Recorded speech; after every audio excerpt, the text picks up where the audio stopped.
Katanya dunia ini lagi mau krisis. Jadi gimana ceritanya? Ya inilah kelakuan-kelakuan pembuka dajjal ini. Jadi Bapak Ibu sekalian, persis kata Rasulullah, menjelang hari kiamat itu makin banyak orang nggak tahu malu, kata Rasulullah. Jadi mereka orang yang nggak tahu malu tuh gini. Ada orang-orang zaman Rasulullah misalnya, itu kalaupun mereka maksiat, mereka masih malu. Makanya kalau mereka zina, mereka pergi keluar kota. Paham sampai di sini ya?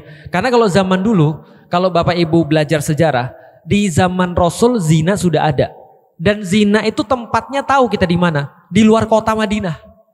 Di luar kota Mekah. Itu ada namanya daerah-daerah tempat orang zina. Kenapa? Karena mereka tidak mau melakukan zina di depan mata orang. Jelas sampai di sini? Berarti mereka sembunyi-sembunyi atau terang-terangan ketika melakukan zina.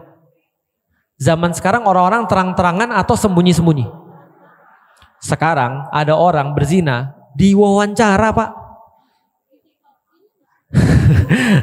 Malah bikin pengajian dia. Malah bikin kajian kan. Terus dia bilang gini, memang gua zina, setidaknya gua mengakui daripada kalian munafik. Gua tahu banyak orang-orang kerudungan berzina juga, tapi dia masih diem. Paham sampai di sini? Jadi sudahlah salah, nggak malu. Ini orang zaman sekarang. Jadi orang zaman sekarang ciri-cirinya nggak tahu malu. Makanya kata Rasulullah, menjelang hari kiamat rasa malu itu jarang. Rasa malu itu hilang. Paham maksudnya rasa malu hilang? Orang nggak merasa masalah ketika dia mengakui kejahatannya dia. Memang aku maling karena barang ini enak. Kalau kalian nanti ada di posisiku, bisa jadi kalian lebih maling daripada aku. Paham sampai di sini? Orang nepotisme, orang korupsi itu sudah tidak malu zaman sekarang. Termasuk nih pembuka dajjal ini Amerika, Trump. Ini barusan Amerika nyerang Venezuela. Ngambil presidennya, lalu kemudian presidennya dibawa ke Amerika, dihukum berdasarkan hukum Amerika. Dan jelas-jelas mereka mau minyaknya Venezuela. Inilah pentingnya Bapak Ibu sekalian itu bukan ngaji itu bukan cuma ayat-ayat Al-Quran. Allah minta kita, Rasul minta kita untuk ngerti kondisi global. Makanya di dalam Al-Quran ketika ribut orang-orang Persia sama Romawi, sementara kaum muslimin masih disiksa. Bayangin ya, kita masih disiksa, kaum muslimin masih disiksa. Romawi sama Persia perang, para sahabat nanya tentang konstelasi politik dunia. Maka Allah turunkan ayat gulibatir rum fi atnal ard. Dikalahkan orang-orang Romawi di tempat paling rendah. Wahum mimba di golabihim saya kelibun fi bid'i sinin. Akan setelah mereka dikalahkan, mereka akan menang kembali dalam beberapa waktu. Artinya Rasul mencontohkan kita untuk paham kondisi internasional, karena itu pasti berefek kepada kita. Jelas sampai di sini? Amerika itu neraca dagangnya minus di mana-mana, hutangnya di mana-mana banyak. Di sisi lain dia punya saingan yang sekarang sudah mulai muncul dan makin hebat, Rusia sama Cina. Maka minyak Venezuela, berdasarkan kata Trump sendiri, Trump bilang kalau aku nggak maling itu minyak, orang lain bakal maling. Saya paham sampai di sini? Ingat gak itu kata-kata siapa? Zionis banget. Zionis banget. Zionis ada yang kerekam video ketika ngambilin rumah orang-orang muslim yang ada di Palestina. Dia direkam. Jacob, kamu dari mana? Ngambil rumah siapa? Dia bilang, aku dari Amerika. Sekarang aku warga sini. Dari Hong Kong lu warga sini? Ya, sekarang aku warga sini. Kamu ngambil rumah orang mana? Ini kan rumah kami. Iya, aku ngambil rumah kamu. Karena kalau aku nggak ngambil rumah ini, orang lain akan ngambil rumah ini. Jelas sampai di sini? Jadi mental maling sudah nggak malu. Permasalahannya adalah, apakah Amerika berhenti pada Venezuela? Pertama, mereka neraca dagangnya minus di mana-mana, utang mereka banyak di mana-mana, dan mereka menghadapi saingan yang kalau saingan-saingan ini muncul, mereka bakal habis. Maka mereka bilang bukan hanya Venezuela, Greenland, Kolombia, dan semua wilayah-wilayah yang lain bisa kami serang untuk kami dapatkan sumber daya alamnya. Jelas sampai di sini? Maka orang-orang bilang kacau nih. Andaikan Venezuela sudah dihabisin, misalnya Greenland sekarang mau diambil, Eropa masa nggak bergerak? Kalau Eropa bergerak, Jerman ke sana, lalu kemudian Inggris ke sana dan segala macam ke sana, nggak mau lagi terus kemudian taat pada Amerika karena Eropa mikir dong, kalau Amerika ngambil semua ini gede banget dia bisa bikin pangkalan militer di sana, nggak aman dong kita. Eropa pasti nyerang. Kalau Eropa nyerang, Rusia nyerang. Kalau Rusia nyerang, Cina ikut. Kalau Cina ikut, Korea Utara ikut. Bisa difahami ya? Maka orang bilang ini krisis. Kenapa? Karena nggak ada yang pasti. Kalau terjadi perang sebesar itu, sekarang aja belum perang sebesar itu, ini udah hancur di mana-mana ini ceritanya nih. Karena orang sekarang nggak mau pegang uang lagi. Kenapa? Karena serba nggak pasti. Bisnis nggak ada yang pasti. Besok dolar nggak ada yang tahu masih ada atau enggak. Bisa difahami sampai di sini. Oke, krisis. Kalau gitu gimana kita melihat krisis ini? Pertama, tidak ada satupun yang aman di muka bumi ini. Kalau kita merasa bahwa kita aman, itu kita sebenarnya sudah ditipu. Nggak ada yang aman di muka bumi ini. Jangankan dunia krisis, nggak krisis saja kita udah susah. Jadi paham maksudnya. Tapi kan Indonesia kan jauh, Ustadz. Itu masalahnya tuh. Indonesia nggak jauh. Indonesia tuh di tengah-tengahnya itu. Pasti nanti kita disuruh milih, mau milih blok mana? Mau pilih blok Cina atau mau pilih blok Amerika misalnya. Oke, kalau gitu persiapan kita seperti apa? Ada dua. Satu, persiapan keyakinan atau persiapan iman. Yang kedua, persiapan yang bersifat sebab akibat. Nah, untuk itulah datang yang namanya agama. Maka ketika kita beragama, kita tahu bahwasannya kita tidak akan pernah mati sebelum Allah mencukupkan rezeki kita. Bisa difahami sampai di titik ini. Itu gunanya agama. Itu gunanya kita mempelajari tentang sirah, kita mempelajari tentang masa depan hari kiamat kayak apa. Itu gunanya kita mempelajari syariat, itu gunanya kita mempelajari qanaah, itu kita mempelajari qada wal qadar, itu gunanya kita mempelajari segala macam. Kenapa? Karena di dalam Islam kita dikasih tahu bahwasannya yang di luar nggak berefek kalau yang di dalam udah beres. Paham sampai di sini? Tapi kalau di dalam nggak beres, itu semua bermasalah di luar. Orang bilang makanan apapun jadi nggak enak kalau lidahnya udah sariawan. Jelas maksudnya. Nah, tapi kalau kita misalnya sudah bisa beres diri kita insya Allah akan menghadapi yang lain itu lebih mudah. Jelas sampai di sini? Pertanyaan sederhana. Apakah krisis yang mungkin terjadi besok itu adalah krisis yang paling parah? Enggak. Nanti kata Rasulullah, ketika nanti Dajjal mau datang, itu kata Rasulullah, semua orang-orang di muka bumi, termasuk orang beriman, ngelihat saudaranya mati, kemudian dia bilang gini, boleh nggak kita bertukar tempat? Apa maksudnya? Dia pengen mati, gantiin orang yang mati itu. Kenapa? Karena nggak boleh bunuh diri kan? Jadi dia pengen mati, tapi nggak bunuh diri. Gimana caranya? Karena begitu sulitnya di zaman itu.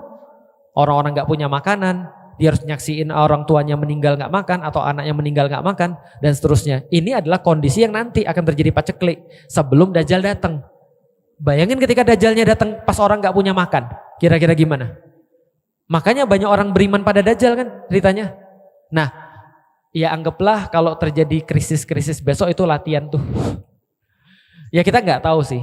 Kan balik lagi ya kita bilang, agama itu untuk apa? Agama itu adalah untuk kendali diri. Supaya kita bisa merespons kondisi apapun di dalam dunia ini dengan baik. Nih, aku bagi sedikit rahasia. Kata Rasulullah kalau nanti Dajjal datang, surat apa yang kalau dihafal kita selamat dari Dajjal? Al-Kahfi. 10 ayat pertama daripada suratul Kahfi. Ada yang bilang 10 ayat terakhir daripada suratul Kahfi. Ada yang bilang seluruh suratul Kahfi. Gitu kan ya? Karena dia akan jadi cahaya. Cahaya itu untuk apa? Cahaya untuk menyinari kegelapan. Sehingga kita tahu mana yang mana. Kalau orang gak ada cahaya, maka dia gak bisa bedain, mohon maaf, mana kotoran, mana makanan. Tapi kalau ada cahaya, dia bisa lihat, oh ini makanan, ini kotoran. Bisa difahami ya? Nah, maka cahaya itu adalah untuk membedakan tipu daya. Coba lihat, kisah yang terkenal dalam suratul Kahfi adalah Ashabul Kahfi. Setelah Ashabul Kahfi ada kisah Zulkarnain.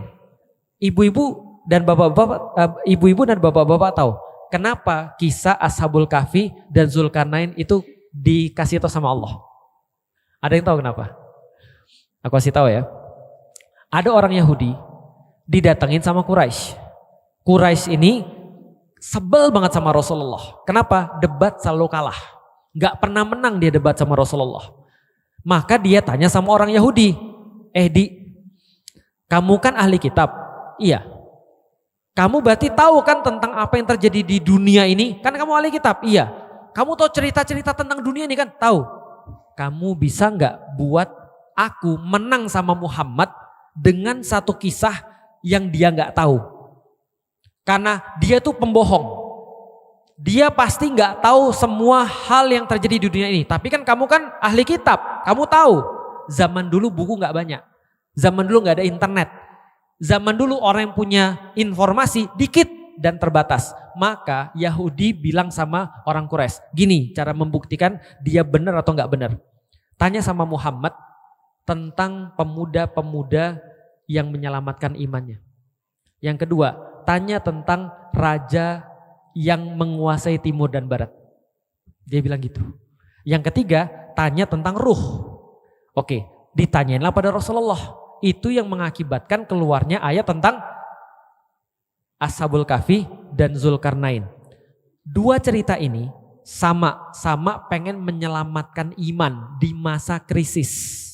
Satu, Ashabul Kahfi, krisisnya gara-gara kerajaan Romawi yang mau bunuhin setiap orang-orang yang beriman pada Allah di zamannya Nasrani pada saat itu, zamannya Isa Al-Masih. Sementara Zulkarnain menyelamatkan satu kaum daripada gangguan Ya'juj dan Ma'juj. Bisa dipahami sampai di sini? Aku mau nanya, pemuda-pemuda Kahfi ini orang yang kuat atau orang yang lemah? Kalau kuat mereka berantem dong. Tapi mereka lari atau berantem? Mereka lari. Berarti kuat atau lemah? Lemah. Mereka lari dari kaumnya karena gak bisa ngelawan. Kalau mereka jenderal, ngelawan lah. Iya kan ya? Tapi mereka bukan jenderal. Mereka cuma anak-anak biasa, pemuda yang beriman pada Allah. Gak bisa ngelawan, maka mereka lari. Karena mereka gak punya apa-apa, mereka gak disuruh ngelawan sama Allah. Disuruhnya apa? Tidur. Jelas ya? Pas bangun mau makan ngumpulin duit. Miskin atau kaya? Miskin, lemah. Bukan siapa-siapa, paham maksudnya? Ini Ashabul Kahfi, lihat ya. Satu lagi siapa? Satu lagi Zulkarnain. Tahu siapa Zulkarnain? Dia pemilik timur dan barat. Bayangin, dia punya seluruh timur dan barat. Dia punya pasukan luar biasa. Kata Rasulullah, cuma 4 raja yang diakui di dunia. Nebukadnezar, Namrud, Sulaiman, sama Zulkarnain. Bayangin kekuasaan Zulkarnain sama kekuasaan Sulaiman sama. Kira-kira gitu, kuatnya sama. Berarti dia datang kepada suatu tempat bawa bala tentara, bawa seluruh kekayaan dia untuk terus kemudian memperbaiki dunia. Kan gitu kan ya, untuk dakwah. Berarti orang kaya atau orang yang miskin? Orang kaya. Orang yang hebat atau orang yang lemah? Kuat atau tidak?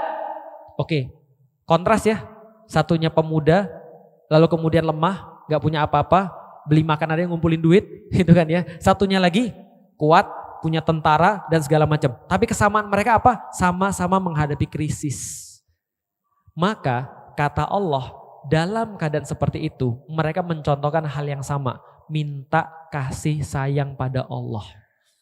Minta kasih sayang. Ketika Ashabul Kahfi meminta kasih sayang pada Allah, di ayat yang ke-10 itu, Rabbana atina min ladunka rahmah wa hayyi' lana min amrina rasyada. Maka dia minta rahmah pada Allah dan carikan kami jalan keluar, bimbing kami dalam jalan keluar itu. Ditidurkan oleh Allah. Jangan sampai di sini. Oke, di Zulkarnain ketika dia sudah punya kekuatan, dapat krisis. Masalahnya Ya'juj dan Ma'juj ini, walaupun Zulkarnain kuat, dia lebih kuat lagi. Maka dia bangun benteng. Ketika dia sudah bangun benteng, maka Zulkarnain bilang, hadza min fadli rabbi. Ini adalah sebuah rahmah dan juga sebuah keutamaan daripada hadza rahmatum min rabbi. Ini adalah rahmat daripada Tuhanku. Baik, lihat mintanya rahmat, sebab akibat bikin benteng, bersyukur atas rahmah. Artinya banyak-banyak minta kasih sayang pada Allah. Nanti kalau kita sudah banyak-banyak minta kasih sayang pada Allah, yang kedua sebab akibatnya kita udah kuasai. Mulai dari sekarang harus hemat. Lalu kemudian coba cari duit dengan cara yang lain. Coba pikirin kalau andaikan besok krisis aku bisa hidup dari mana. Dan segala macamnya. Coba baik-baik belajar Islam supaya kita lebih tahan dalam kasus-kasus krisis dan segala macam. Tapi dengan rahmat Allah, insya Allah Allah sayang dengan umat ini. Dan kalau Allah sudah sayang sama umat ini, entah kita ditidurkan, entah kita disuruh buat tembok atau semacamnya, tapi yang jelas rahmah Allah akan ngelindungin orang-orang muslim. Karena ingat baik-baik, Allah sudah kasih kita skenario. Kita nggak selesai di sini.